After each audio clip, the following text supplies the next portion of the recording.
Hey guys, so I want to make a video on cameras. Now, specifically for hiking and camping, both for taking photos and videos. There's a lot of different options out there on the marketplace, and obviously they vary in price. Before you go out buying something really expensive, or what I would consider a specialty camera, you might want to consider your needs and consider the different options out there. And I'm going to talk about some of the different options right now. So starting with over here with the phone, not my preferred use in terms of photo or video while I'm out camping and hiking, simply because I prefer to have my phone off, have it in a waterproof bag, and it's in my pack, and I'm going to use it in case of emergency and know that the batteries are full, and etc. However, in saying that, I have definitely used it for taking some photos and videos, especially on day hikes. It's small, it's lightweight. If you put the phone in airplane mode, the batteries don't really drain. You're not going to get people trying to contact you, obviously. And to take a photo, it's really quick and simple. You know, pull it out of the pocket, set the camera up, and start taking photos. So, they're definitely a really good option. And these days, the phones take really nice photos as well. I'll show you a few now, and they're not too bad for out of a phone. Not my preferred choice though. The second kind of thing I want to talk about is the action cameras. So they're a little bit more specialized. I've got here my Hero 3 Plus Black, and if you're doing something which requires a rugged camera, yeah, they're definitely the way to go. There's no question about that. They take great video, they take pretty decent photos, but they're really versatile. So with all the different accessories you can get with this thing, you can mount it in different places, use it in different ways, and they're a really good kind of, like I said, specialty camera. They are quite expensive, so make sure if you're going to get one of these, you're actually going to use it. You're not just going to buy one and then be walking around the trail and just taking photos or videos with it. There's definitely better tools for that job, which leads me to the point and shoot. Really, you cannot go wrong with a point and shoot. They are small, they are light, they take great photos and videos, and they are definitely affordable.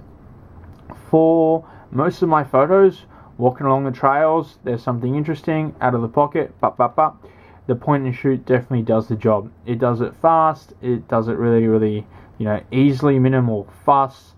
And like I said, they're just versatile and they're affordable. There's, every hiker or camper that wants to take photos or videos should consider a point and shoot. Like, it's a no-brainer in my opinion. And a lot of people, I want to get an action camera, or I want to get an, interchangeable lens camera. Get a point and shoot to start with. They were my first kind of camping, hiking camera, and then I branched out.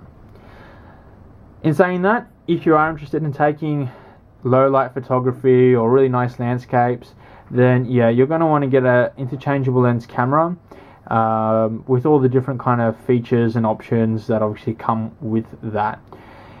Don't be one of those people that buys one of these cameras and then just flicks it over to automatic and then that's all you do. Because this is your camera if that's what you want to do. If you're really interested in photography, then yeah, you're going to want to get one of these. I'm going to do a whole separate video on my Sony a6000 here that I use, but I've got to tell you that if you are interested in taking really nice photos, especially low light photos, landscapes, astrophotography, that kind of stuff, the point and shoot is really not the go. In saying that, like I said before, this does most of my photography. So if I was to kind of, out of 500 photos, this might do 450 out of a camping trip, as an example. Simply because this isn't as portable and handy. If I'm walking along the trail, this isn't in my pocket, this isn't around my neck, this lives in my pack. So, to take a photo, I have to stop, take my pack off, take this out of the pack, set it up, and okay, if you're just going to flick it over to manual and take the photo, use this. But you know, if you want to get the play around with the settings, then again, that takes more time to get the right, you know, shutter speed and exposure. And maybe you want a different focal length and all that kind of stuff. So,